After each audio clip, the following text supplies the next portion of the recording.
I'm back. I know. What happened? And like, what happened? I had to get in the back.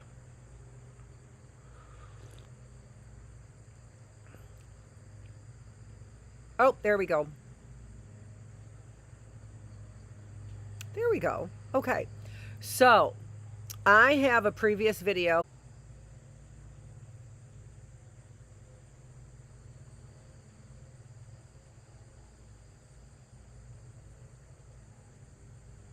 Okay, so we are reconnected again. So let's keep going. So there is a previous video that says day 1 on it. And I do talk, and it's important I give the background, but let's just get into reading is what we're going to do right now. All right, so I'm going to start from the very beginning, which I only got through a simple page. But again, we're back to dropped frames, and we're back to fall colors on my signal. $100 a month, right, for this crap. Clearly, it is my definition of a communist country.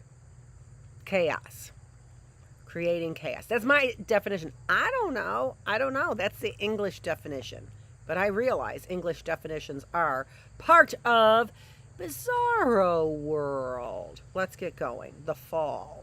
Again, the background on this is in Mysteries number 23 and in the previous video that got cut off. All right, I got to put something here for my back. Hold on. So we are in a cooler space, in a much more beautiful space, and the sun is not severely beating on my face. But as you see, we have a beautiful Michigan day here. It is so wonderful to be here in fall in Michigan. Okay. So I've already explained this. I'm not going to explain it. I'm going to read. I don't know, we'll see. May I, Monsieur, offer my services without running the risk of intruding? I fear you may not be able to make yourself understood by the worthy ape who presides over the fate of this establishment. So, I fear you may not be able to make yourself understood by the worthy ape who presides over the fate of this establishment. A worthy ape presides over the fate of this establishment. In fact, he speaks nothing but Dutch. Unless you, and I don't know. You can go back to the first one. I explained this. I don't know how much I have this right. So the worthy ape who presides over this establishment speaks nothing but Dutch. Unless you authorize me to plead your case, he will not guess that you want gin. Unless you authorize me to plead your case, he will not guess that you want gin. There I dare hope he understood me. That nod must mean that he yields to my arguments. He is taking steps indeed. He is making haste with prudent deliberation. You are lucky he didn't grunt. When he refuses to serve someone, he merely grunts. No one insists. Being master of one's moods is the privilege of the larger animals. Now I shall withdraw, Monsieur. Happy to have been of help to you. Thank you. I'd accept if I were sure of not being a nuisance. You are too kind. Then I shall bring my glass over beside yours. Beside yours. You are right. His silence is deafening. It's a silence of the primeval forest, heavy with threats. At times I am amazed by his obstinacy in snubbing civilized languages. His business consists in entertaining sailors of all nationalities in this Amsterdam bar, which for that matter he named, no one knows why, Mexico City. With such duties, wouldn't you think there might be some fear that his ignorance would be awkward? Fancy the Cro-Magnon man lodged in the Tower of Babel. He would certainly feel out of his element, yet this one is not aware of his exile. He goes his own sweet way, and nothing touches him. So this seems to be the American man, who is a worthy ape. One of the rare sentences I have ever heard from his mouth proclaimed that you could take it or leave it. What did one have to take or leave? Doubtless our our friend himself. I confess I am drawn by such creatures who are all of a piece, who are all still whole. Anyone who has considerably meditated on man by profession or vocation is led to feel nostalgia for the primates. They, at least, don't have any ulterior motives. Now, I went into more detail in the one that got interrupted. It got interrupted because it overheated over there. All right, so that's all I go into detail if you look at. So this is the second part of day 1. All right, so get to day 1. It will say day 1 on the chalkboard, and I'll give you a little bit more explanation on what I think is going on there. All right. Our host, to tell the truth, has some, although he harbors them deep within him, ulterior motives, the worthy ape. As a result of not understanding what is said in his presence, he has adopted a distrustful disposition, whence that look of touchy dignity, as if he at least suspected that all is not perfect among men. That disposition makes it less easy to discuss anything with him that does not concern his business. So it looks to me like somebody invented the English language, and the worthy ape, who is unaware of this,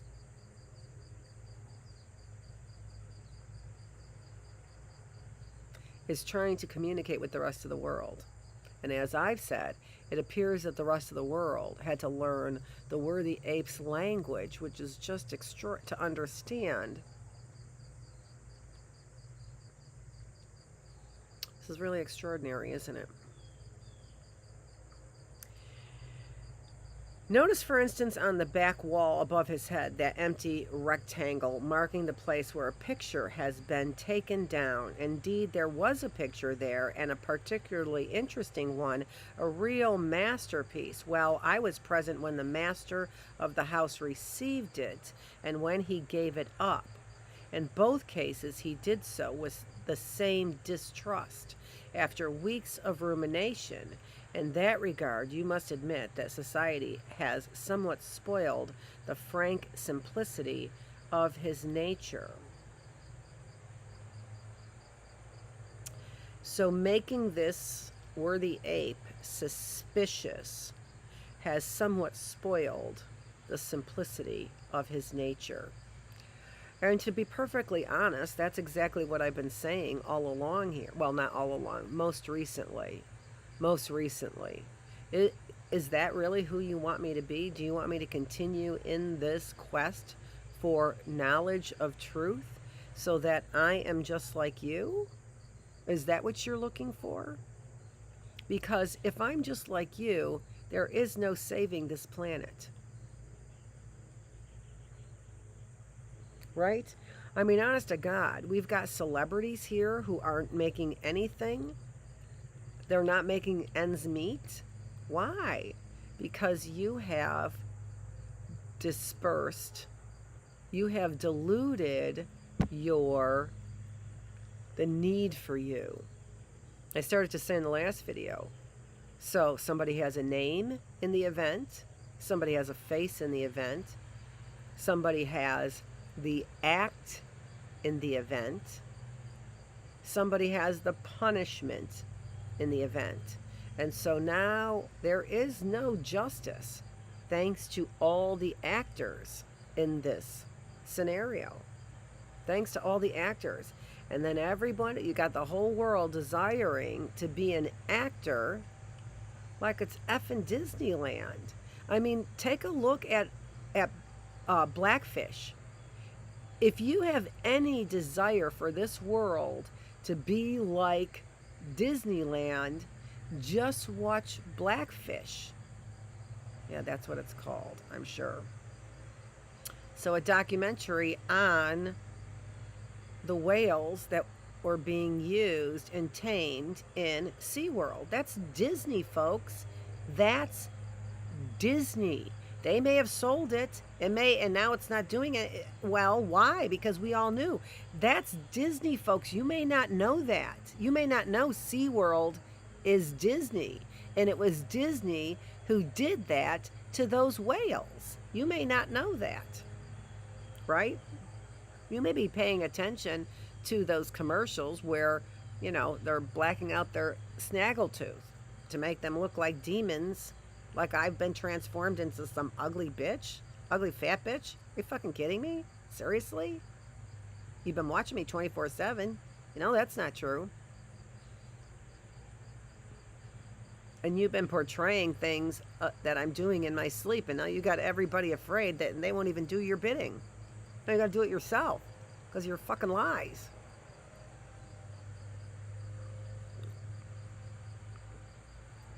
I make a comment on cussing in the previous day one video here before I got knocked off because my computer almost literally fried. And what would she do? Oh, that's been done before. You want to know the difference here? I'll tell you the difference. The difference is, here's the difference, right? I heard somebody was putting arsenic in my sugar and I'm still here. Here's the difference. Here's the difference. Are you ready? I chose this life. I had another memory. I did. I had another memory. You want to know what the other memory was? The other memory was falling down a hole like Alice in Wonderland.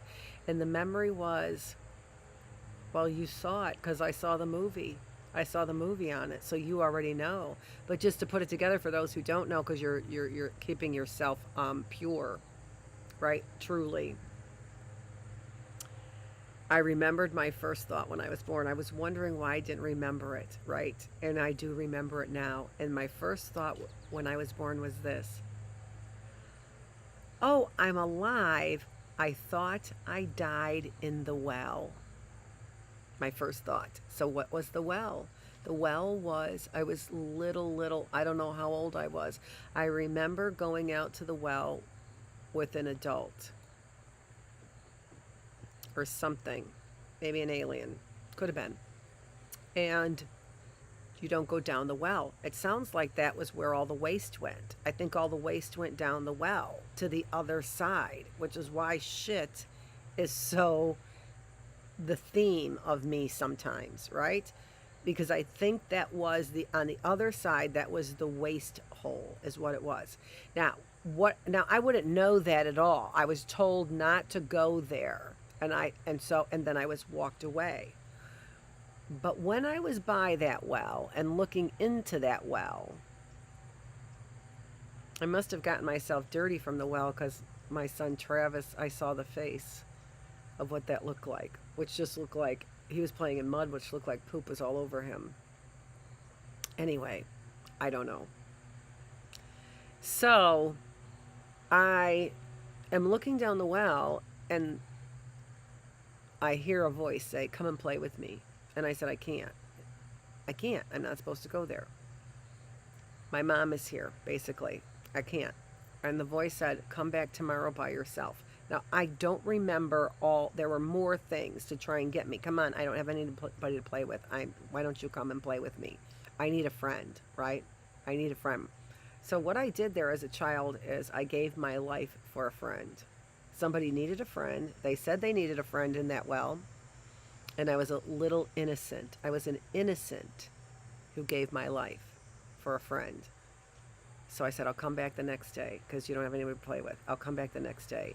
And then they were like, get closer and closer, and I fell into the well, right? I don't know how the story played out in the newspaper or anything. I do know that some people knew that they had lost a sibling by falling in a bucket of water. I do know that. I don't know if that's my story. My story might be the Jessica story, right? Little Jessica falling in that well, right? That might be the story, although I have no scar here, right? I don't have any scar where she would have a scar. And I have all of my toes. So that wasn't me, but that may have been the same desire. It may have been the same desire to be, that child may have been called into the well. I think I was called into the well, and I was supposed to be the one who fell to the other side. So that's what I think. And I think that just like the stories, you find an alien, and antenna that she doesn't have, and then you try and study it. And I think I was taken. I think I'm the Skinner baby. I always knew they knew where the Skinner baby was, but they lost the Skinner baby. I think I was the Skinner baby.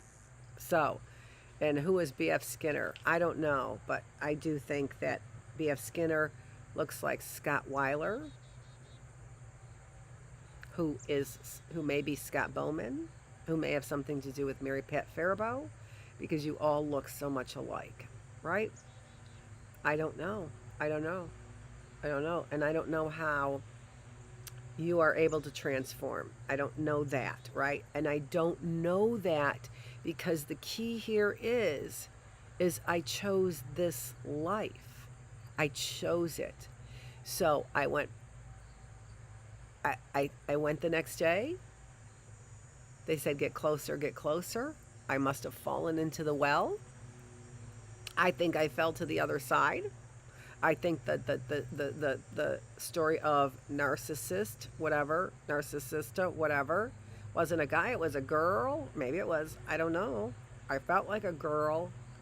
I felt like I was pretty, right? I felt like I always had girls' dresses on. So I felt like a girl. Anyway, so fell to the other side. So that, I think, is the black hole, is what I think that it is. And I think it's all contained here, right on planet Earth, but we've been made to believe that. So yeah, so somebody found me. How is it that a baby, because in the original version of this, from, which is Hans Fall, right, from Edgar Allan Poe, he said it would have been easier if he was a baby. So in that story, he says it would have been easier if he was smaller. His lungs almost collapsed. He almost died going through that black hole. And if you want a more sophisticated version of the story, which I can't get, Edgar Allan, and some of you do, Edgar Allan Poe's Hans Fall, right? Whatever, the story of Hans Fall, whatever, right? And then this book, right? Okay. So I'm trying to understand this as it were the ape, right? An innocent who chose my life. That's the difference. You wanted a different life. That's the whole difference. So you died wanting a different life. I said, I don't want a different life. When I was born again, I said, oh my gosh, I'm so happy, or whatever. I was happy. I said, oh, I'm glad. I thought I was dead. So it was a child's innocence. It wasn't like death was a big deal. It wasn't like I naturally chose this life or to die, right? Or to die. I died as an innocent, a complete innocent, right? And in falling through that hole, then I came into this present dimension. The present. I must have come into the present, is what it, but I chose it. When I was born, I said, oh good, I thought I died in the well. That was my first thought as a newborn. Oh good, I thought I died in the well. And then, of course, the well story was gone until the notes were played on the guitar. You think you had control, right? When I went out to the bonfire over there with Steve Dykstra, right? I asked Kelly permission first if I could go. You thought it was Steve. You thought because I walked like a zombie that you thought it was Steve. You even said that, didn't you? You just walked, you looked weird or something like that. No, I didn't. No, I didn't. And I didn't smoke out there with Steve either. Which is very interesting to me. Because I think Steve Dykstra is Satan himself. I don't know. Sorry, Kelly. I hear Ottoman Empire all over the place, you know.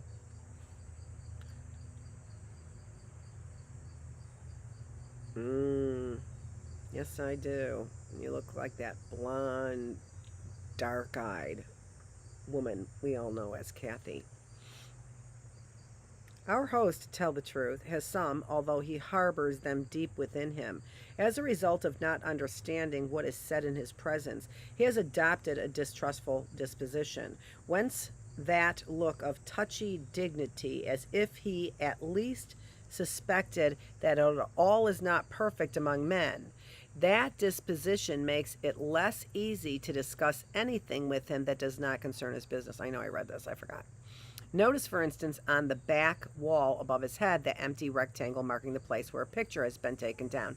Indeed, there was a picture there, and a particularly interesting one, a real masterpiece. Well, I was present when the master of the house received it and when he gave it up. In both cases, he did so with the same distrust after weeks of rumination. In that regard, you must admit that society has somewhat spoiled the frank simplicity of his nature. Now he's suspicious of everything, of putting up a picture and taking it down. And I took down that picture the other day. The picture I think he's talking about, that I now have a blank wall there. And what was there? It was a raisin. It was a melted raisin behind there that was dripping raisin guts on my wall to look like it was dripping something. Like it looked like the wall was dripping poop, is what it looked like. So, you know, this kind of larger intellect above human beings, they're disgusting. They're disgusting. They're as disgusting as flies, because they might be. Mind you, I am not judging him. I consider his distrust justified and should be inclined to share it if, as you see, my communicative nature were not opposed to this.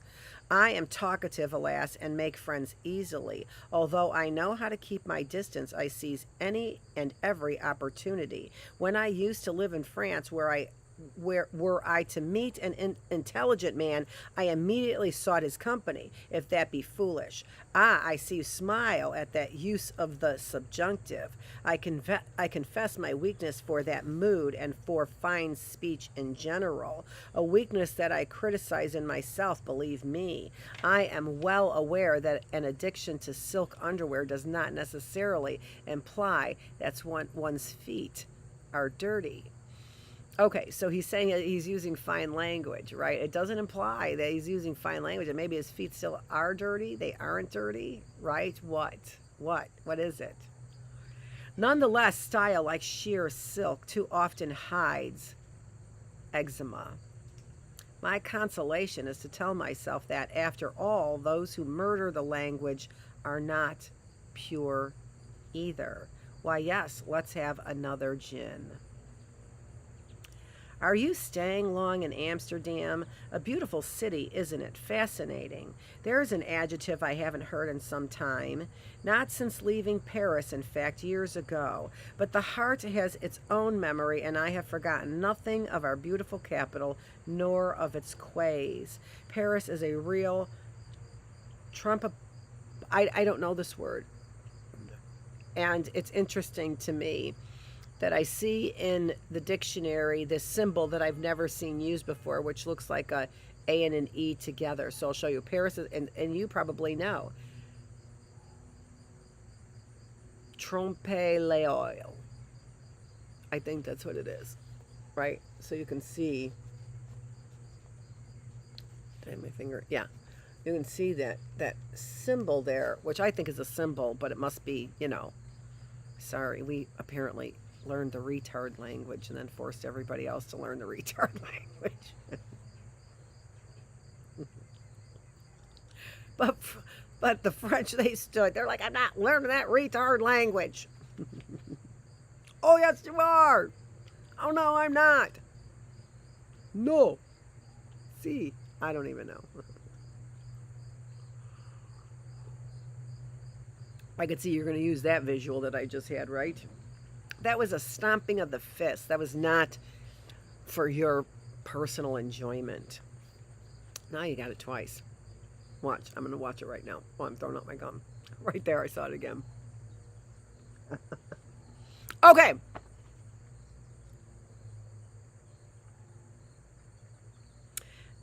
So, but the heart has its own memory, and I have forgotten nothing of our beautiful capital, nor its quays.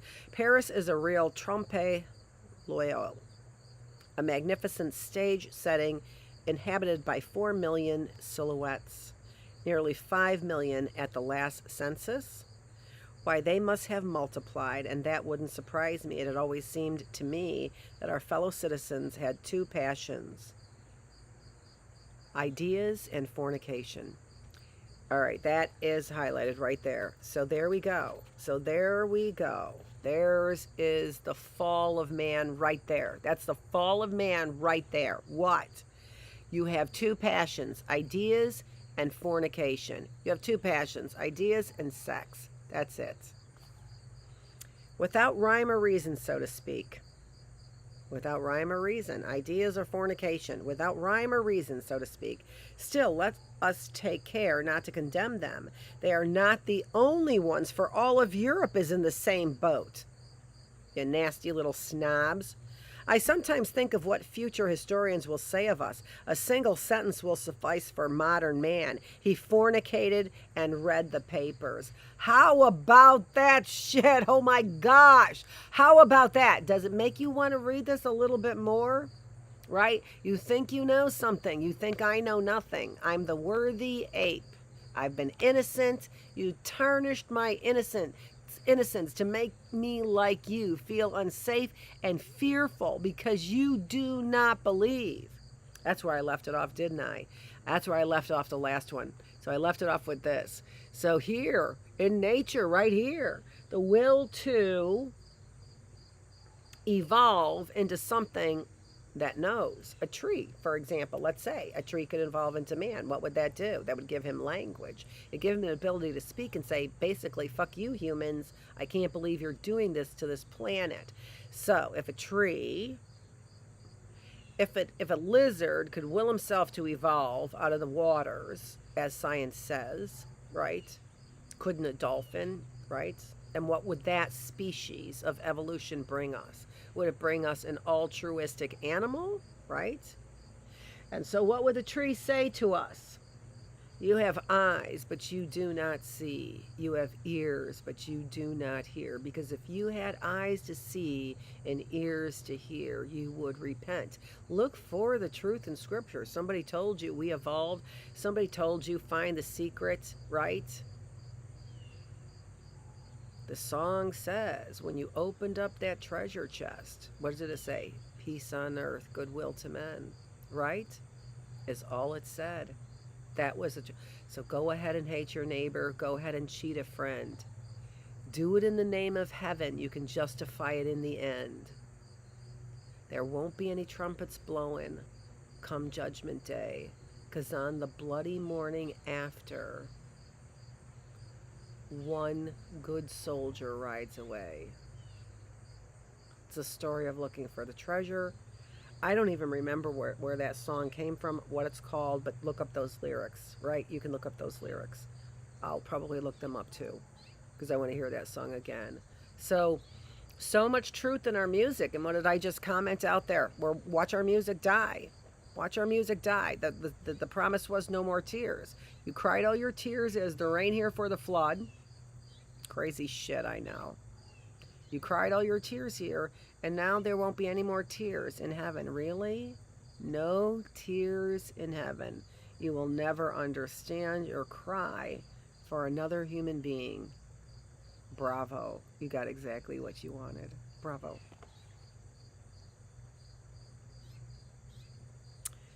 Why, yes, let's have another gin.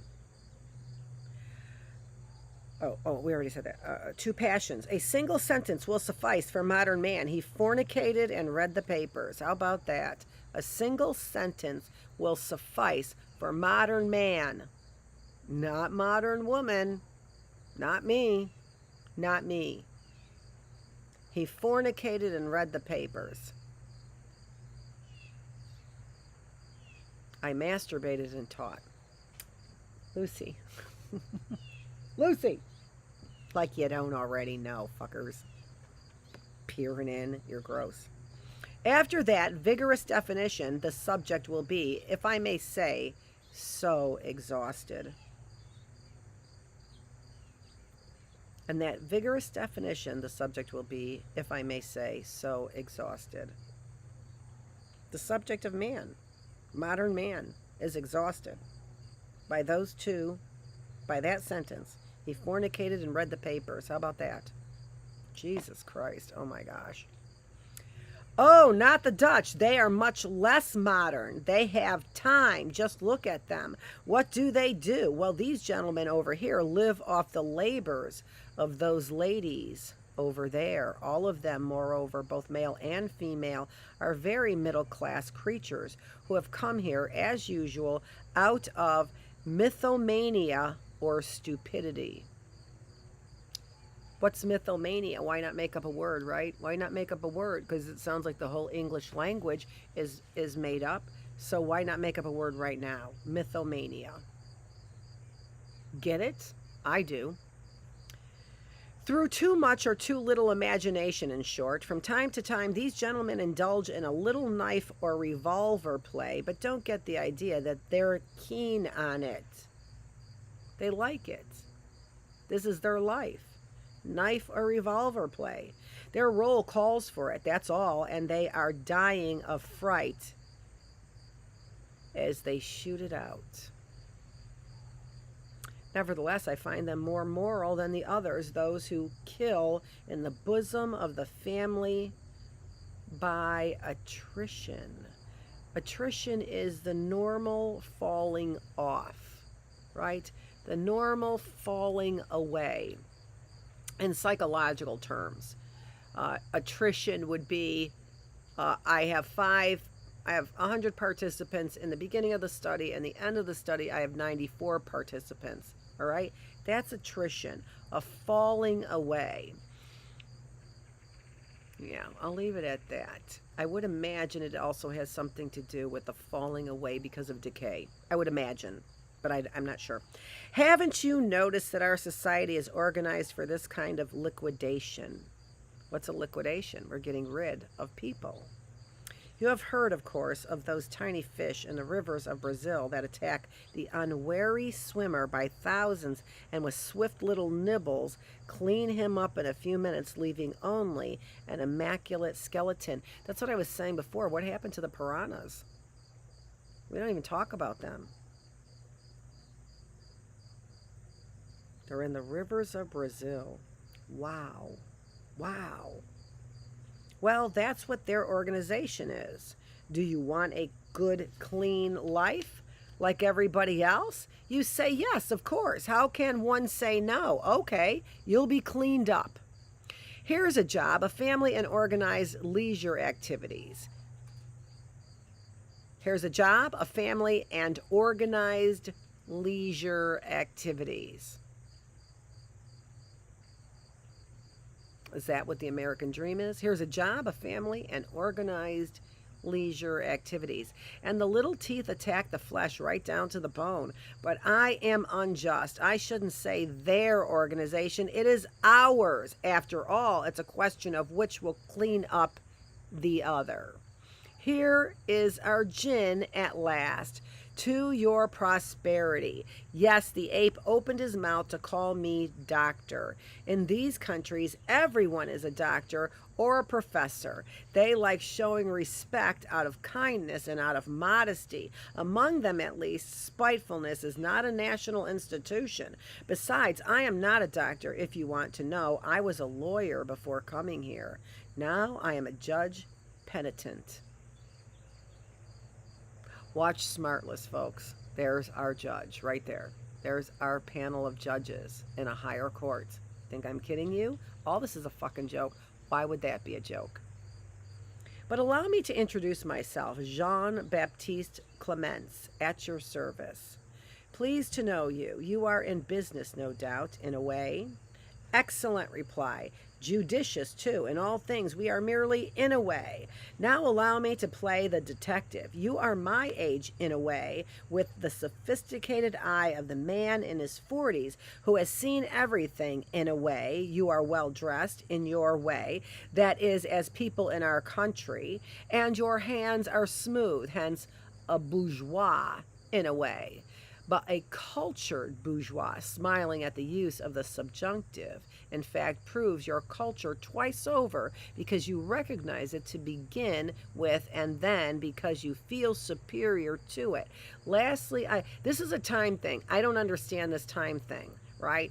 It must be I fell into the present time instead of the future time or the past time. I came into the present time is what it looks like, right? So a culture, so there's something to do with the tense of the word, past or present, that they're enjoying a little play here, right?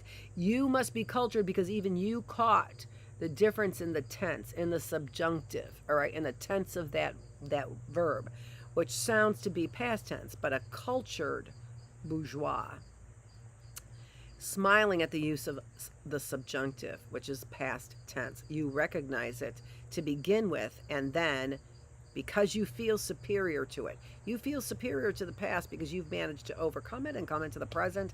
I'm not exactly sure.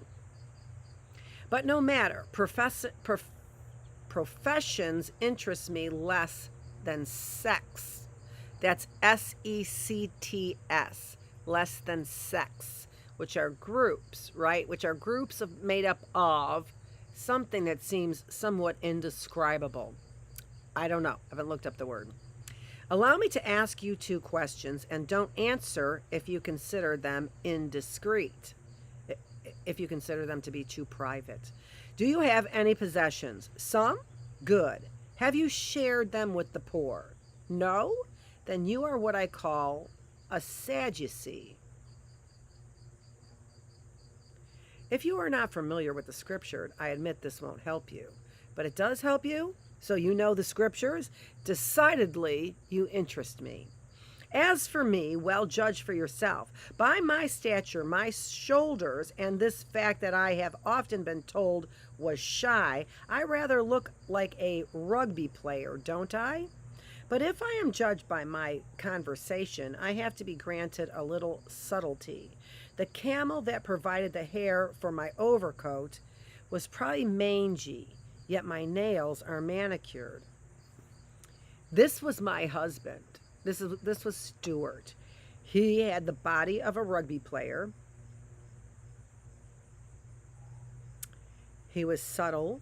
He wore a camel overcoat that was somewhat mangy. I liked it though, because it was cashmere, if I recall. So I liked it. But I did ask him to replace it. I bought him a new coat because it was mangy. I don't think to replace it though, just as a different option. But he got rid of the mangy one. He got rid of the camel hair one, whatever it was. It was beautiful. It was. I remember now.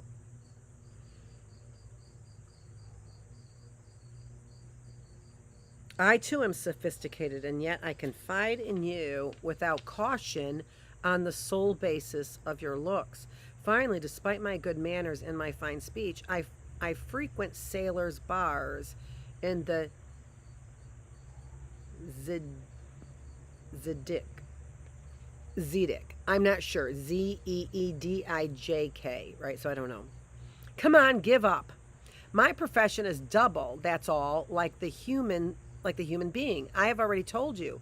I'm a judge penitent. Only one thing is simple in my case. I possess nothing. Yes, I was rich. No, I shared nothing with the poor. What does that prove?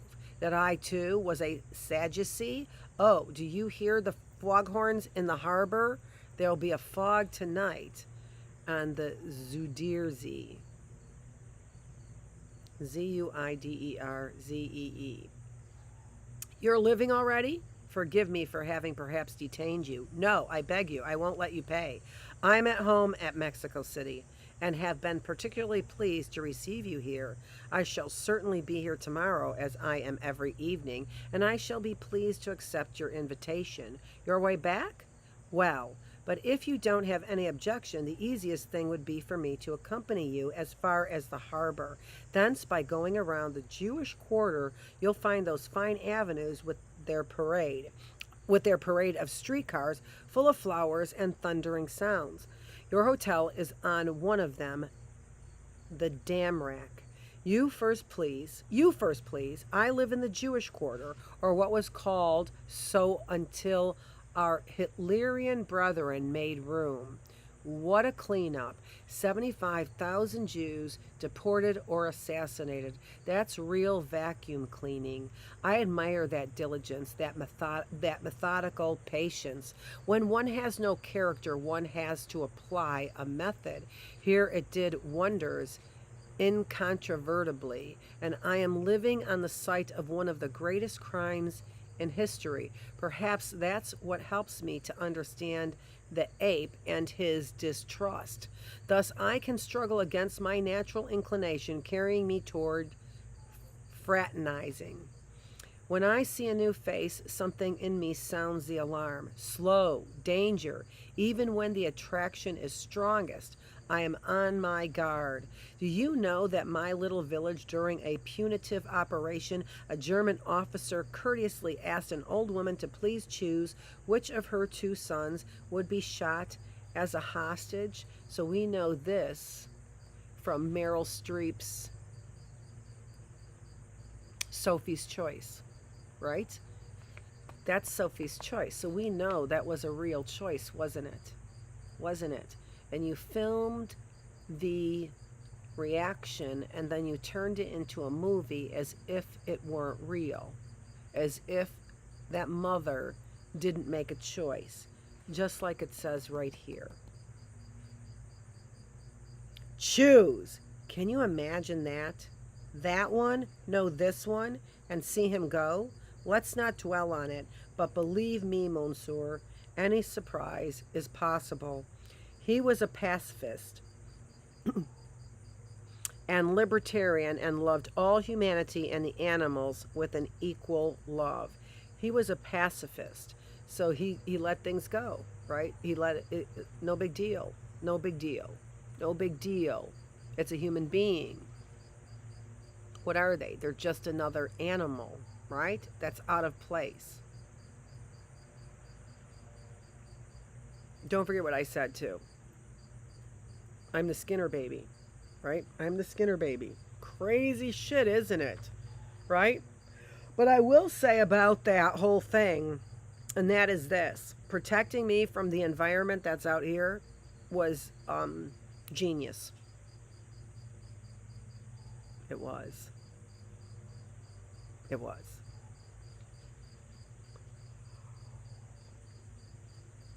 And now you're trying to decide who really owns me, aren't you? As if a human being can be owned, right? As if human being, just like land, why not? If land can be owned, a human being could be owned, couldn't it? And you found me first. I was there in Chicago first, or was that New York? And look what happened to New York now, making claims. What the fuck? All for what? All for what? All for a piece of paper.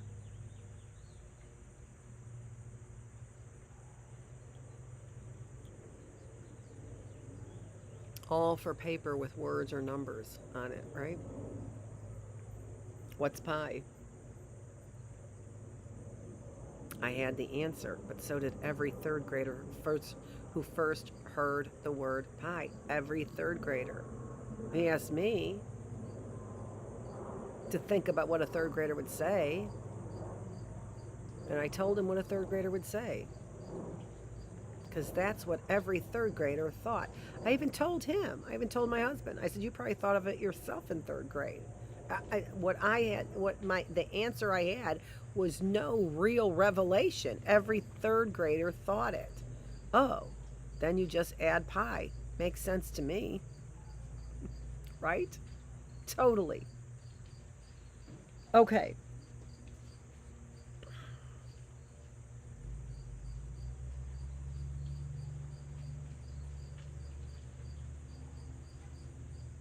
And that was Stewart too. Slow, danger, all the time. All the time. I would say, "Oh my God, stop." And he would have to stop and think about whether or not he really needed to stop. And the dangerous point was already passed. Sorry, you already killed the rabbit. So.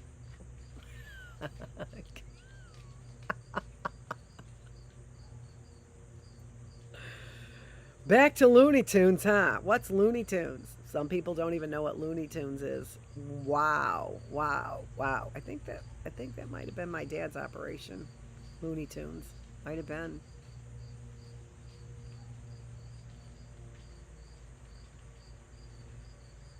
How loud are those leaves falling? What's up with all of the perfect acoustics around here? What's up with all the perfect acoustics around here? I don't know.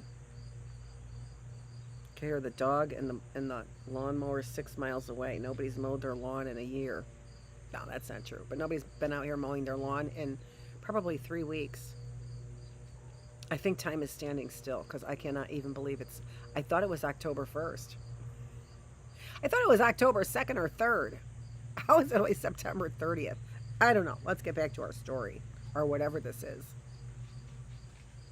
Woo-hoo. Do you know that in my little village during a punitive operation, a German. Oh, I already said this. I already said this. He was a pacifist and libertarian and loved all humanity and the animals with an equal love, an exceptional soul, that's certain. Well, during the last wars of religion in Europe, he had retired to the country. He had written on his threshold, "Wherever you come from, come in and be welcome." Who do you think answered that noble invitation? The militia, who made themselves at home and disemboweled him. That sounds like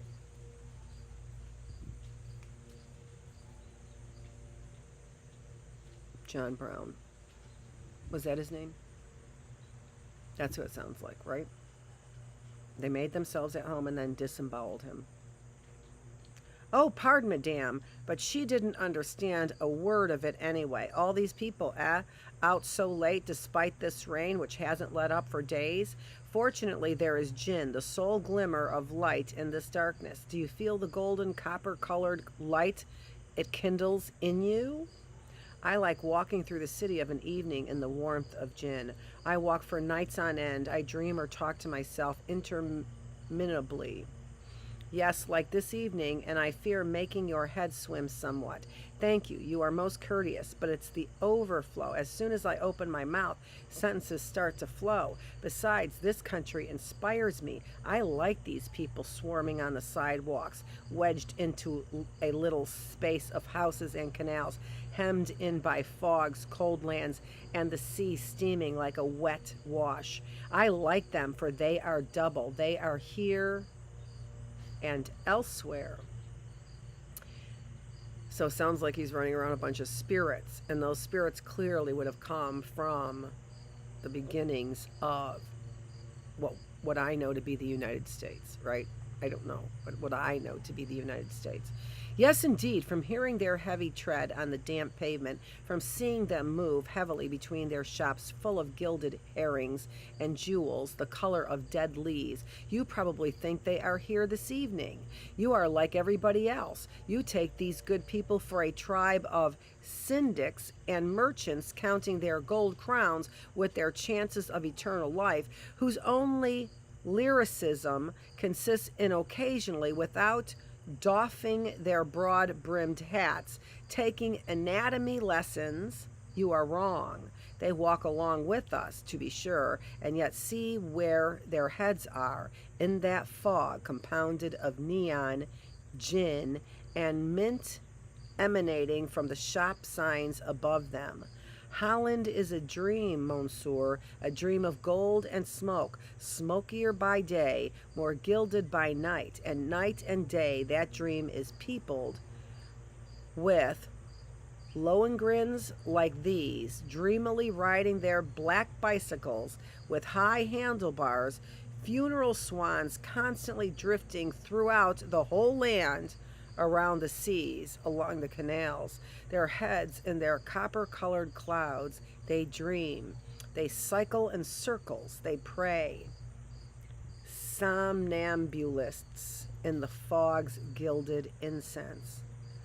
I don't know what that word is, but I'm assuming I'm pronouncing it almost correctly, and you probably know. I'm assuming you know. Somnambulists. I would guess it has something to do with nameless. they have ceased to be here. They have gone thousands of miles away toward Java, the distant isle. They pray to those grimacing gods of Indonesia with which they have decorated their shop windows and which at this moment are floating aimlessly above us before alighting like sumptuous monkeys on the signs and stepped roofs to remind these homesick colonists that Holland is not only the Europe of merchants, but also the sea that leads to Cipango, and to those islands where men die mad and happy. I think you know more. I think you know more about what this is about than I do. But I am letting myself go. I am pleading a case. Forgive me. Habit, monsieur, vocation, also the desire to make you fully understand this city and the heart of things. For we are at the heart of things here. Have you noticed that Amsterdam's concentric canals resemble the circles of hell? The middle-class hell, of course, peopled with bad dreams. When one comes from the outside, as one gradually goes through those circles, life and hence its crimes becomes denser, darker. Here we are in the last circle, the circle of the, you know that?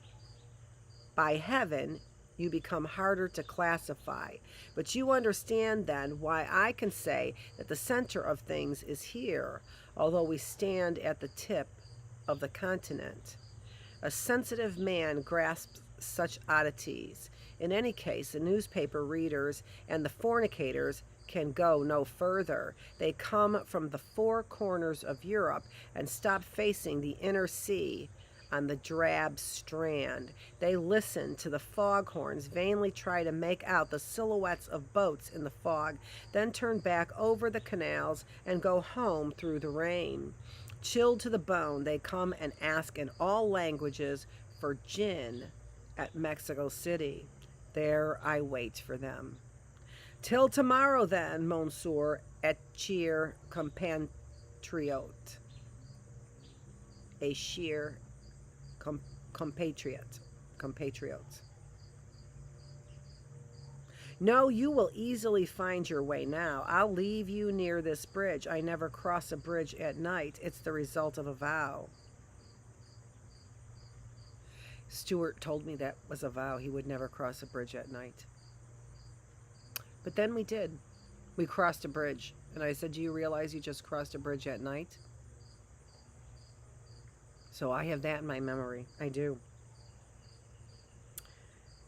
I never cross a bridge at night. It's the result of a vow. Suppose, after all, that someone should jump in the water. One of two things. Either you do likewise to fish him out, and, in cold weather, you run a great risk. Or you forsake him there, and suppressed dives sometimes leave one strangely aching. And suppressed dives sometimes leave one strangely aching. I didn't dive in. It leaves me aching. Good night. What? Those ladies behind those windows? Dream, monsieur. Cheap dream. A trip to the Indies. Those persons perfume themselves with spices. You go in, they draw the curtains, and the navigation begins. The gods come down onto the naked bodies, and the islands are set adrift. Lost souls crowned with the tossed hair of palm trees in the wind. Try it. That was chapter 1, and believe it or not, I'm going on to chapter 2.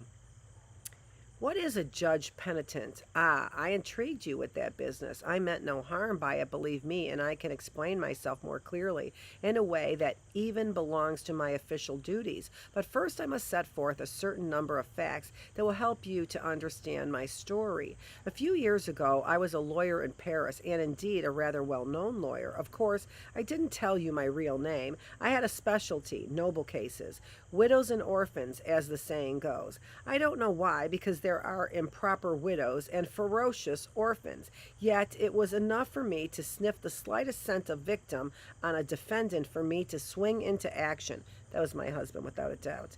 And what action, a real tornado. My heart was on my sleeve. You would really have thought that justice slept with me every night. I am sure you would have admired the righteousness of my tone, the appropriateness of my emotion, the persuasion and warmth, the restrained indignation of my speeches before the court.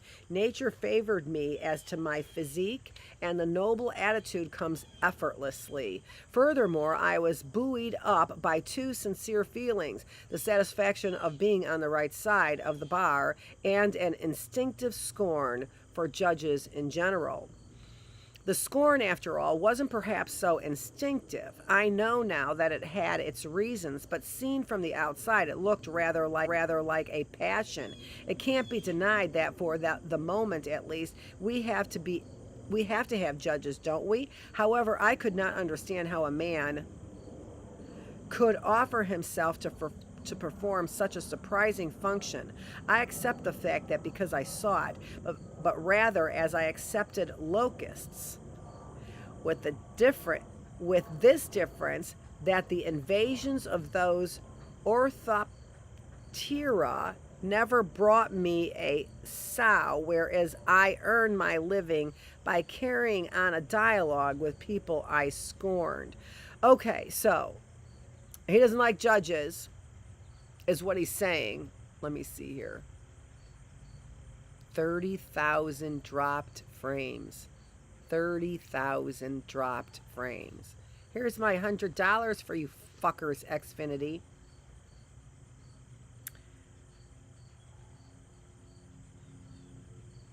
So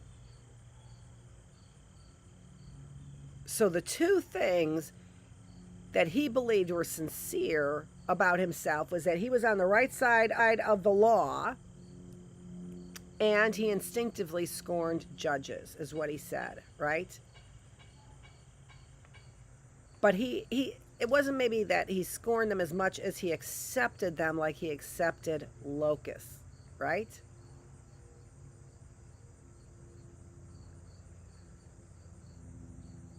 Yeah, this is going to keep happening, but that's okay.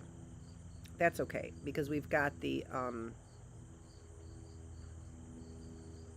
I'm quite sure you still have the audio. So the lips won't match up, but I'm quite sure that you still have the audio. So what was the difference between locusts and judges? That the invasions of those locusts never brought me a sow, whereas I earned my living. So locusts, the invasion of locusts never gave me food, right? Never gave me food, but I earned a living through the judges, the people that I scorned. That was the major difference, all right? But after all, I was on the right side. That was enough to satisfy my conscience. The feeling of the law, the satisfaction of being right, the joy of self-esteem, cher monsieur, are powerful incentives for keeping us upright or keeping us moving forward. On the other hand, if you deprive men of them, you transform them into dogs, frothing with rage. What are you depriving them of? The joy of their self-esteem, the joy of being on the right side of things. When you deprive them of those things, you leave them, you transform them into dogs frothing with rage, which is exactly what you're trying to do to me, right? You're trying to get me to devolve into a dog frothing with rage. My rage, as you have seen, is very well placed and very controlled, just like the higher animals. Very controlled, very direct, and very well placed. How many crimes committed merely because their authors could not endure being wrong? Count them. Start counting. You can count backwards from the one you've just committed by taking my videos and perverting them into something that they're not. Let's just start there. How many crimes committed merely because their authors could not endure being wrong? Start counting by starting with the one you're doing right now, making memes of me. I once knew a manufacturer who had a perfect wife, admired by all, and yet he deceived her. That man was literally furious to be in the wrong, to be blocked from receiving or granting himself a certificate of virtue. The more virtuous the more virtues his wife manifested, the more vexed he became. Eventually, living in the wrong became unbearable to him. What do you think he did then? He gave up deceiving her? Not at all. He killed her. That is how I entertained into relations with him. Now, that to me sounds like, because I saw that trial of that guy who killed his wife, who looked just exactly like Dave, and there were all those characteristics. So in the future, my guess is that Dave kills my sister Tony Marie. But again, somebody has the future information. They're convincing you that they're making time go backwards. As long as everyone believes it, it will work, and I'm the one who doesn't believe it. Because it's not fucking going backwards, you fucking idiot. Jesus Christ. Honest to fucking God, and you fucking know it. And you fucking know it. So you have to depend on somebody who might believe it, because you don't fucking believe it. Because you know it. So, in the future, though, we can, through AI, see what would happen today. What would happen given if these events played out as they are, and they do not, by the way. There's your mistake right there. But if these events continue to play out, Dave would have killed my sister. 40,000 dropped frames. Thanks, Xfinity. You know, I saw a meme, or whatever you call those. I saw a short. It was a short of a guy who went like this. So this, I'm going to explain just how tremendous this kind of idiocy is. So the funny fucking meme was to do this. To go up to a little tiny fawn and then do this. So he went up to a fawn. He puts his hand up like he's going to... And the fawn is trusting, right? And the fawn is trusting. The fawn is trusting, and then he does that to the fawn, right? Who's the idiot? Who's the idiot? Who's the idiot? So let's think this through, problem solving in our head. Who's the idiot? So the guy thinks the deer is the idiot because the deer didn't understand his language. And the deer understood the language of trusting somebody who did that to the deer. That was the language. So the deer was smart in understanding that even if the guy did this, he was to be trusted because he wasn't aggressive, he wasn't hurting. So the deer was smart. The deer knew that despite the signal, that guy meant no harm. Now, from the deer's perspective, the guy was a total fuck-up idiot, right? From the deer, let's look at that from the deer's perspective, right? Because if you went up to that guy and did that, just that, what would that guy do? He would become enraged, wouldn't he? It's a finger. It's a middle finger. Who's the idiot?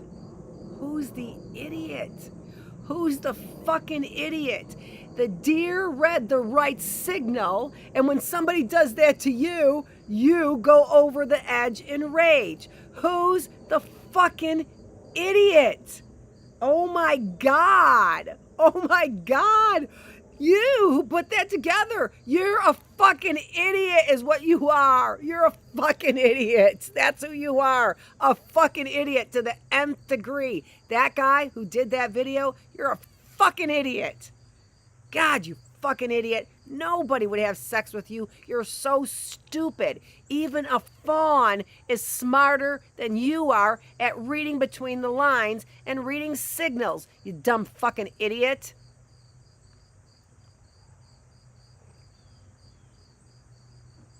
If somebody did exactly that motion, safety, safety, safety, safety, safety, it means nothing. If somebody did exactly that motion to that fucking idiot, he would have been enraged, wouldn't he have? Who's the fucking idiot? Jesus Christ, who's the fucking idiot? Okay. So in the future, Dave Ruthven ends up killing my sister Tony Marie. What do you think he did? He gave up deceiving her? He was deceiving her all along. He was trying to make it look like I was interested in my rapist. Oh, which is what? What is that called again? Like a 3 card Monty? Something like that, right? Isn't that what that's called? When you do that, where's the ball kind of thing, right? Who did it? Who even knows? Who even knows? Because there's all kinds of a bait and switch, isn't there? My situation was more enviable. Not only did I run no risk of joining the criminal camp, in particular I had no chance of killing my wife being a bachelor, but I even took up their defense on the sole condition that they should be noble murderers as others are noble savages. The very manner in which I conducted that defense gave me great satisfactions. I was truly above reproach in my professional life. I never accepted a bribe, it goes without saying, and I never stooped either to any shady proceedings. And this is even rarer. I never deigned to flatter any journalist to get him on my side, nor any civil servant whose friendship might be useful to me. I even had the luck of seeing the Legion of Honor offered to me 2 or 3 times, and of being able to refuse it with the discreet dignity in which I found my true reward. Finally, I never charged the poor a fee, and never boasted of it. Don't think for a moment, cher monsieur, that I am bragging. I take no credit for this. The avidity which in our society substitutes for ambition has always made me laugh. I was aiming higher. You will see that the expression is exact in my case. But you can already imagine my satisfaction. I enjoyed my own nature to the fullest, and we all know that there lies happiness, although to soothe one another mutually, we occasionally pretend to condemn such joys as selfishness. At least I enjoyed that part of my nature which reacted so appropriately to the widow and orphan that eventually, through exercise, it came to dominate my whole life. For instance, I loved to help blind people cross streets. From as far away as I could see a cane hesitating on the edge of a sidewalk, I would rush forward, sometimes only a second ahead of another charitable hand already outstretched, snatch the blind person from any solicitude but mine, and lead him gently but firmly along the crosswalk among the traffic obstacles toward the refuge of the other sidewalk, where he would separate with a mutual emotion. Look at how self-satisfying that person is, right? So I will go to the nth degree, so much so that I will stalk a blind person waiting for that person to need to cross the street. My husband told me that story. He told me that I said, how the hell do you find a blind person? Honest to God, what are you sitting there waiting for? I mean, how long must you wait on a corner for it's not like they're coming up every other second. How could you possibly be waiting for a blind person to approach a corner so that you can help them cross the street? And oh, by the way, cock block another nice person and think that that's nice. I remember my husband telling me that's what he would do. This had to all be because I remember him revealing all this to me, and it was right after we were married, and I went to bed I was scared to death. Who the hell did I just marry? Honest to God, did I just marry? Honest to God, a serial murderer? Did I just marry a serial murderer? We'll get to that, won't we?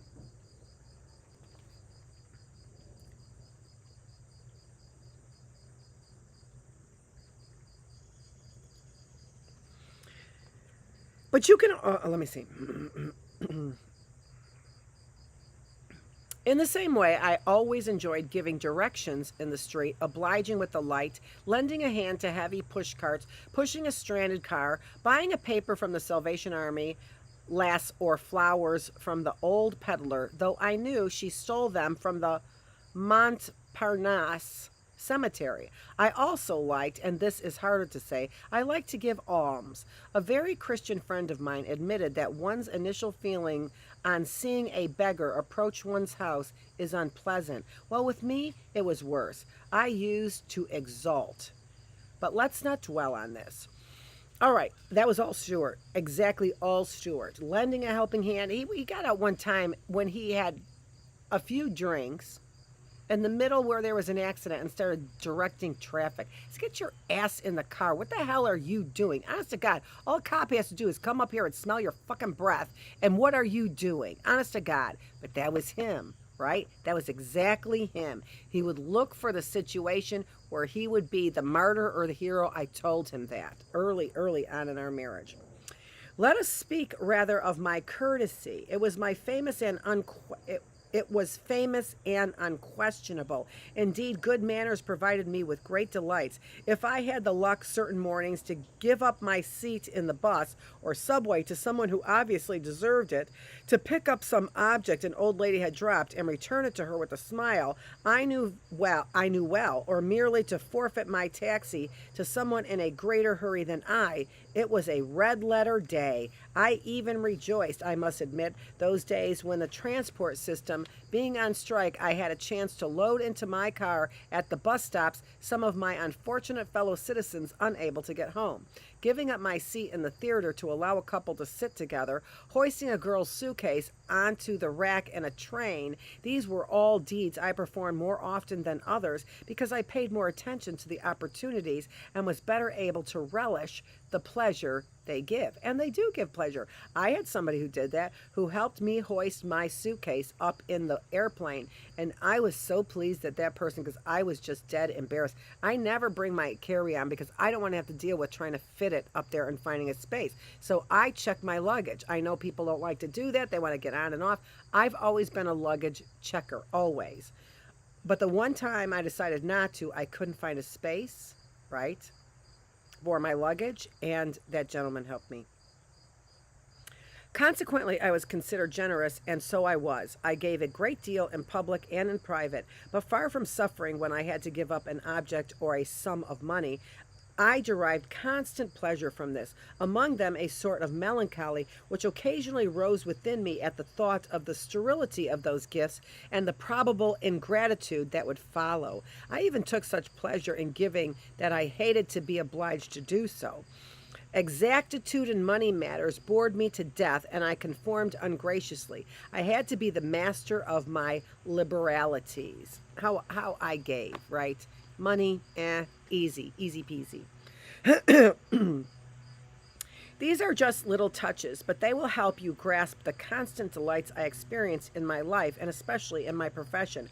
Being stopped in the corridor of the law courts by the wife of a defendant you represented out of justice or pity alone, I mean without charge, hearing that woman whisper that nothing, no, nothing could ever repay what you had done for them, replying that it was quite natural that anyone would have done as much, even offering some financial help to tide over the bad days ahead, then in order to cut the effusions short and preserve their proper resonance, kissing the hand of a poor woman and breaking away, believe me, cher monsieur, that this is achieving more than the vulgar ambitions man and rising to that supreme summit where virtue is its own reward. So creating situations where he could feel virtuous and just enjoy virtue. But remember, it has to be short, right? What transpires between the two of them has to be short to preserve their proper resonance. If it's too long, it gets boring, it loses its feeling, it loses its impact, right? So really knowing how to pack a punch for virtue as a reward. Let's pause on these heights. Now you understand what I meant when I spoke of aiming higher. I was talking, it so happens, of those supreme summits, the only places I can really live. Yes, I have never felt comfortable except in lofty places. Even in the details of daily life, I needed to feel above. I preferred the bus to the subway, open carriages to taxis, terraces to closed in places. So literally above, right? Terraces to closed in places. The bus to the subway. An enthusiast for sport planes in which one's head is in the open on boats, I was the eternal pacer of the top deck. In the mountains, I used to flee the deep valleys for the passes and plateaus. I was the man of the mesas at least. If fate had forced me to choose between work at a lathe or as a roofer, don't worry, I'd have chosen the roofs and become acquainted with dizziness. Coal bins, ships holds, undergrounds, no, grottos, pits were repulsive to me. I had even developed a special loathing for speleologists who had the nerve to fill the front page of our newspapers and whose records nauseated me, striving to reach elevation minus 800 at the risk of getting one's head caught in a rocky funnel, a siphon as those fools say, seemed to me the exploit of perverted or traumatized characters. Going down a rabbit hole is what he's saying. Going down the rabbit hole in order to get to the other side, right? Like a, what do you call it?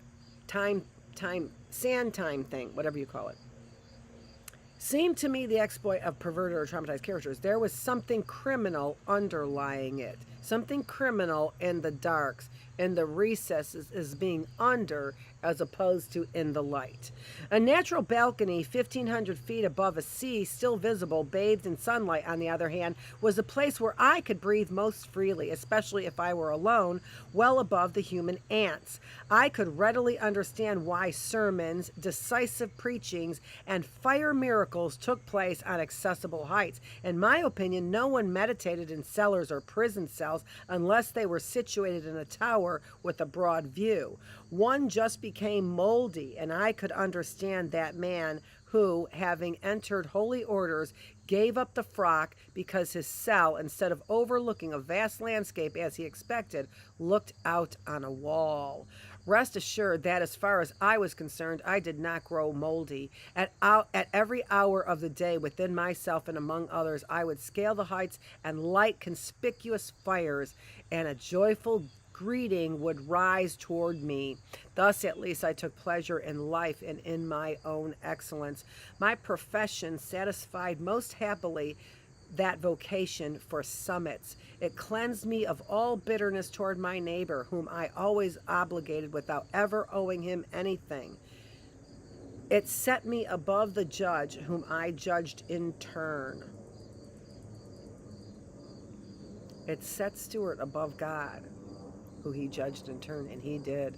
And he did. Stuart set himself above God and who he judged in turn, above the defendant whom I forced to gratitude. Just weigh this, cher monsieur. I lived with impunity. I was concerned in no judgment. I was not on the floor of the courtroom, but somewhere in the flies, like those gods that are brought down by machinery from time to time to transfigure the action and give its meaning. After all, living aloft is still the only way of being seen and hailed by the largest number. Besides, some of my good criminals had killed in obedience to the same feeling. Reading the newspapers afterwards in the sorry condition in which they then were, doubtless brought them a sort of unhappy compensation. Like many men, they had no longer been able to endure anonymity, and that impatience had contributed to leading them to unfortunate extremities. To achieve notoriety, it is enough, after all, to kill one's concierge. Unhappily, this is usually an ephemeral reputation, so many concierges are those who deserve and receive the knife. Crime constantly monopolizes the headlines, but the criminal appears there only fugitively to be replaced at once. In short, such brief triumphs cost too dear. Defending the unfortunate aspirants after a reputation amounted, on the other hand, to becoming really well known at the same time and in the same places, but by more economical means. Consequently, this encouraged me to making more meritorious efforts so that they would pay as little as possible. What they were paying, they were doing so to some extent in my place. The indignation, talent, and emotion I expected on them washed away in return any debt I might feel toward them. The judges punished and the defendants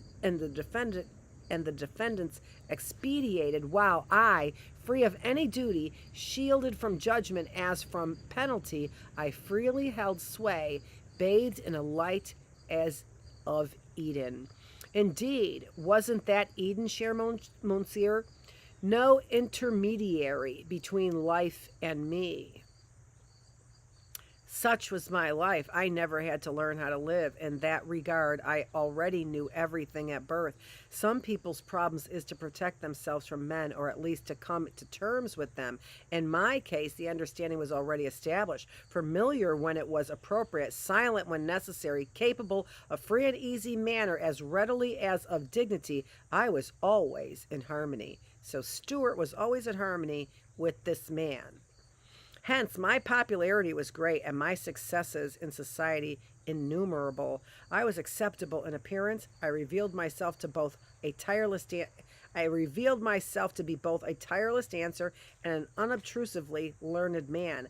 I managed to love simultaneously, and this is not easy, women and justice. I indulged in sports and the fine arts. In short, I'll not go on for fear you might suspect me of self-flattery. But just imagine, I beg you, a man at the height of his powers, in perfect health, generously gifted, skilled in bodily exercises as in those of the mind, neither rich nor poor, sleeping well and fundamentally pleased with himself without showing this otherwise than by a felicitous social ability. You will readily see how I can speak without immodesty of a successful life.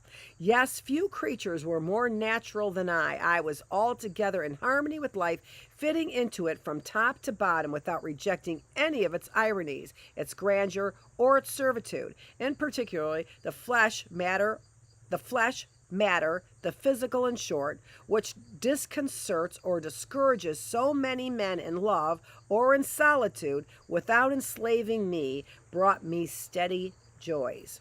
I was made to have a body, whence the harmony in me, that relaxed mastery that people felt, even to telling me sometimes that it helped them in life. Hence my company was in demand. Often, for instance, people thought they had met me before. Life, its creatures, and its gifts offered themselves to me, and I accepted such marks of homage with a kindly pride. To tell the truth, just from being so fully and simply a man, I looked upon myself as something of a superman. Stu. I was a respectable but humble birth. My father was an officer, and yet certain mornings, let me confess it humbly, I felt like a king's son or a burning bush.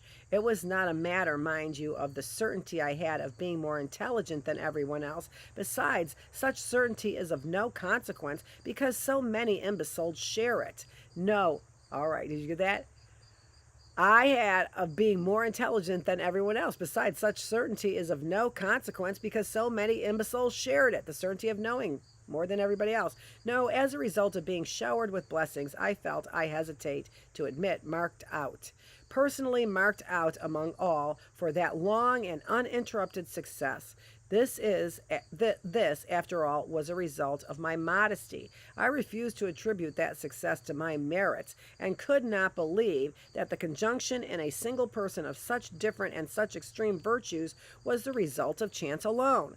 This is why in my happy life I felt somehow that happiness was authorized by some higher decree.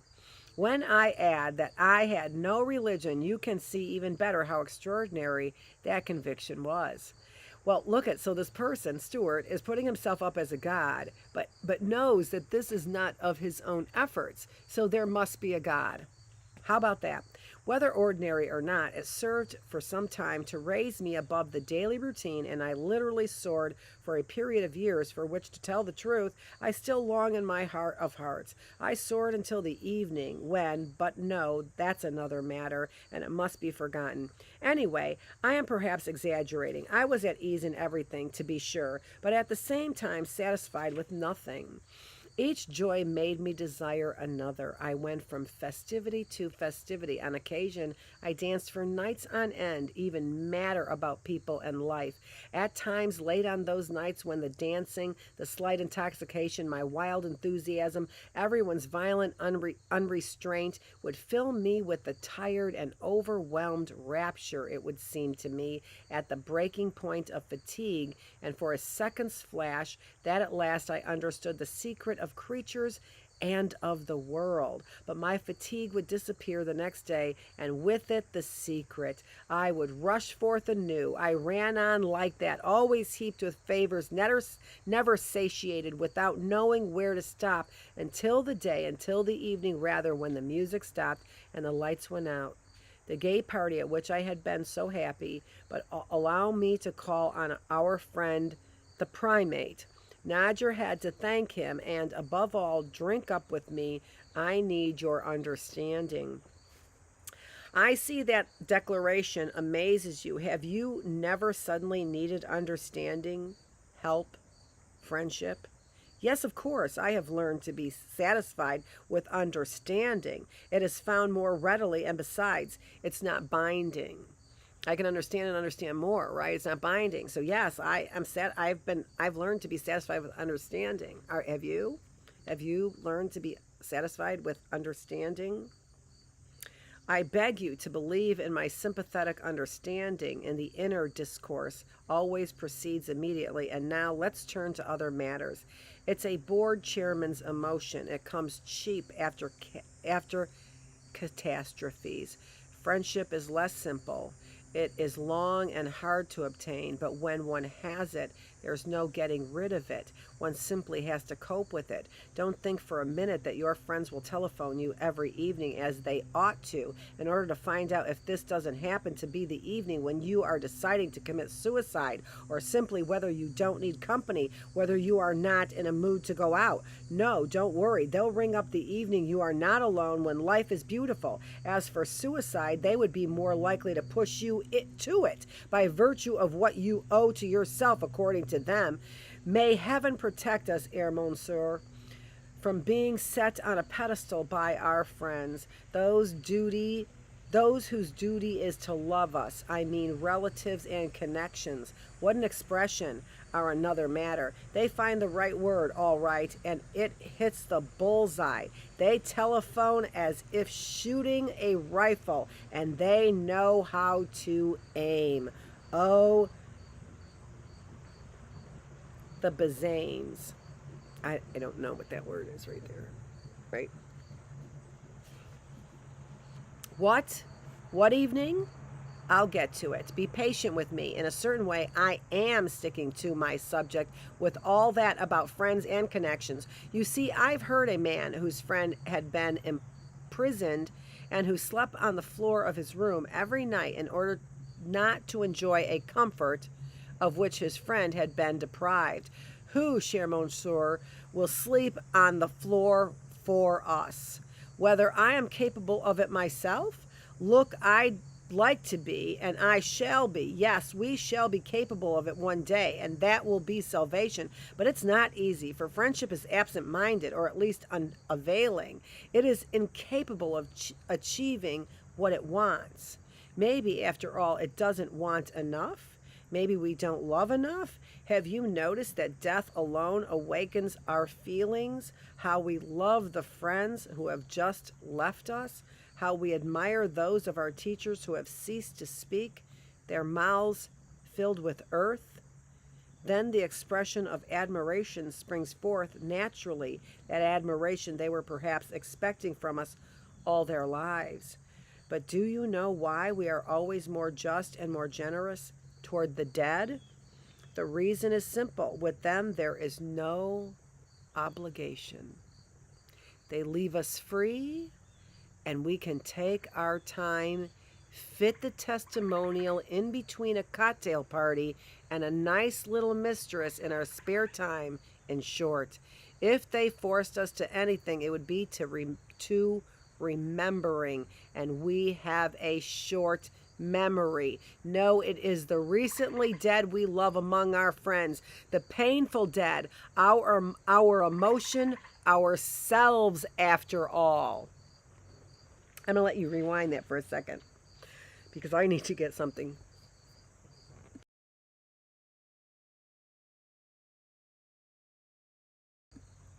It's really dusty here or something, and my throat is itchy, so I got to get something to drink, and then we'll finish this chapter. Give me just a sec.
I love this stoneware here, right?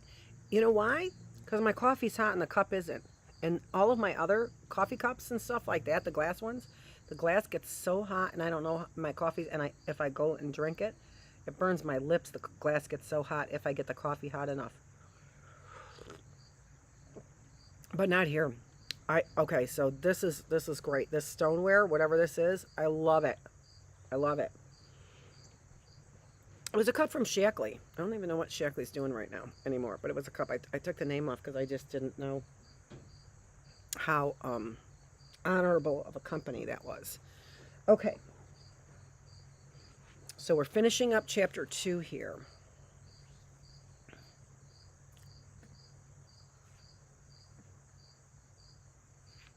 So,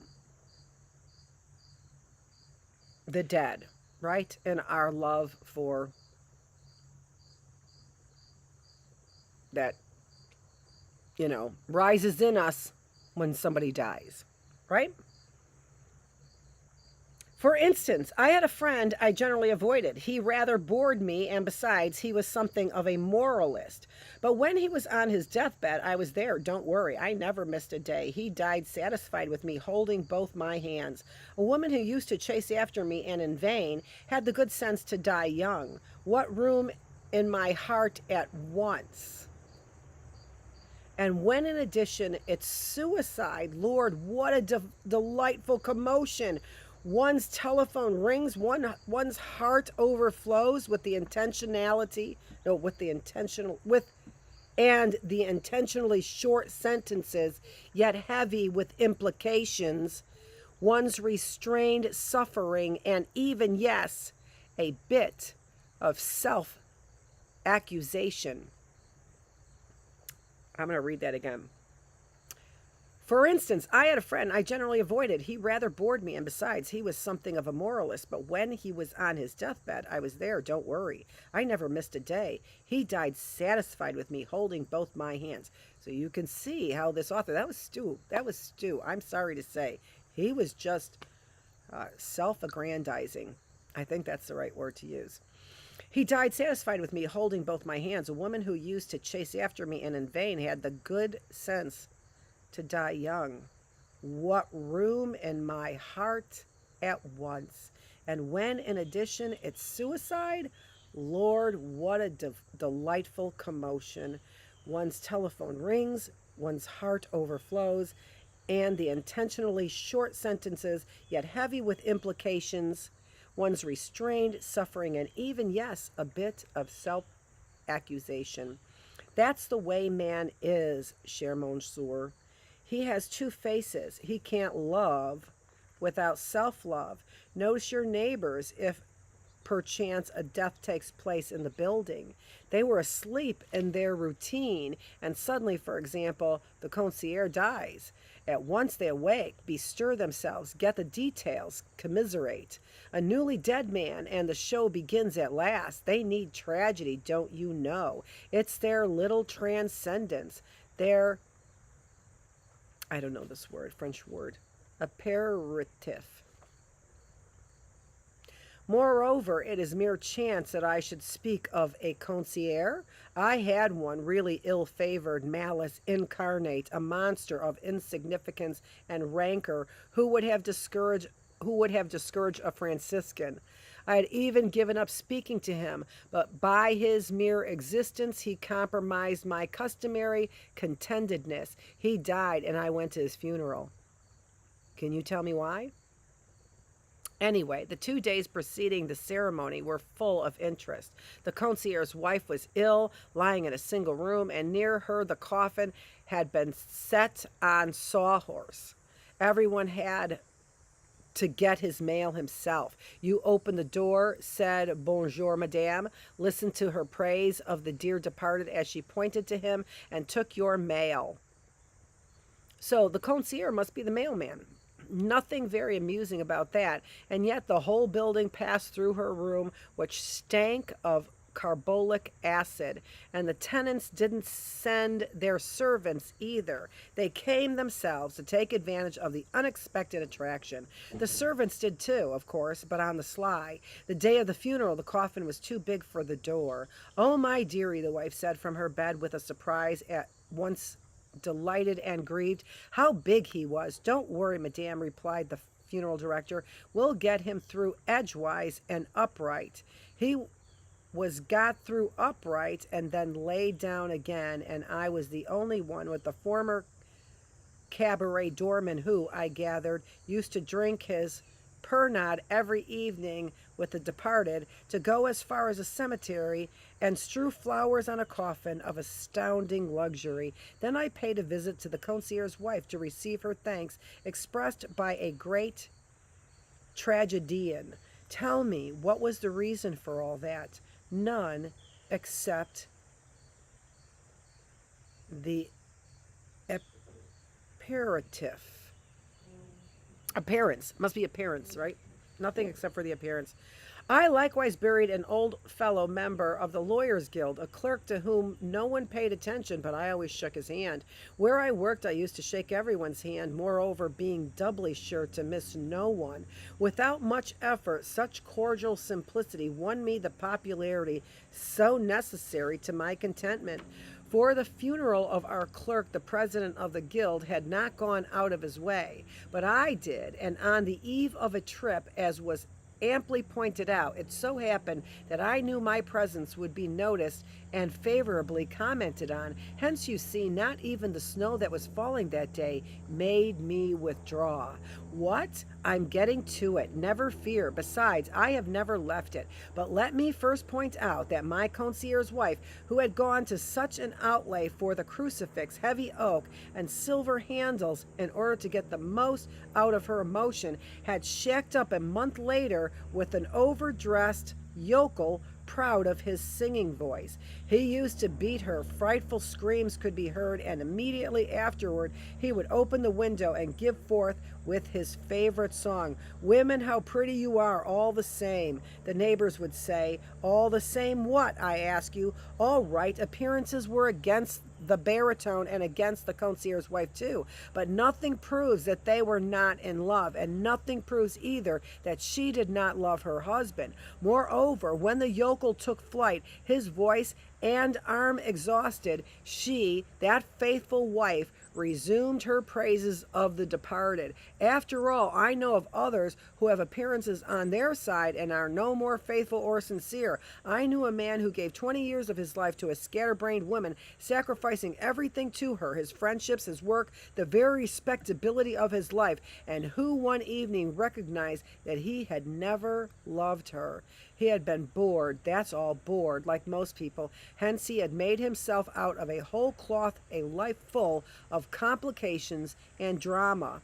Something must happen, and that explains most human commitments. Something must happen, even loveless slavery, even war or death. Hooray then for funerals! But I at least didn't have that excuse. I was not bored because I was riding on the crest of the wave. On the evening I am speaking about, I can say that I was even less bored than ever. And yet, you see, cher monsieur, it was a fine autumn evening, still warm in town and already damp over the Seine. Night was falling, the sky still bright, and the west was darkening. The street lamps were glowing dimly. I was walking up the quays of the left bank toward the Pont des Arts. The river was gleaming between the stalls of the second-hand booksellers. There were but few people on the quays. Paris was already at dinner. I was treading on the dusty yellow leaves that still recalled summer. Gradually the sky was filling with stars that could be seen for a moment after leaving one street lamp and heading toward another. I enjoyed the return of silence, the evening's mildness, the emptiness of Paris. I was happy. The day had been good. A blind man, the reduced sentence I had hoped for, a cordial hand clasp from my client, a few liberalities, and in the afternoon a brilliant improvisation in the company of several friends, of the hard-heartedness of our governing class and the hypocrisy of our leaders. I had gone up to the Pont des Arts, deserted at that hour, to look at the river that could hardly be made out now night had come. Facing the statue of the Vert Galant, I dominated the island. I felt rising within me a vast feeling of power, and I don't know how to express it, of completion, which cheered my heart. I straightened up and was about to light a cigarette, the cigarette of satisfaction, when at that very moment a laugh burst out behind me. Taken by surprise, I suddenly wheeled around. There was no one there. I stepped to the railing, no barge or boat. I turned back toward the island and again heard the laughter behind me. A little farther off, as if it were going downstream. I stood there motionless. The sound of the laughter was decreasing, but I could still hear it distinctly behind me, come from nowhere, unless from the water. At the same time, I was aware of the rapid beating of my heart. Please don't misunderstand me. There was nothing mysterious about that laugh. It was a good, hearty, almost friendly laugh, which reestablished the proper proportions.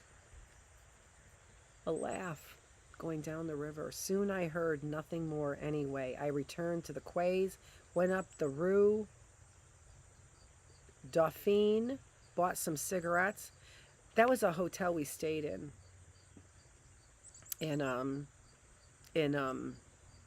New Orleans, Dauphine.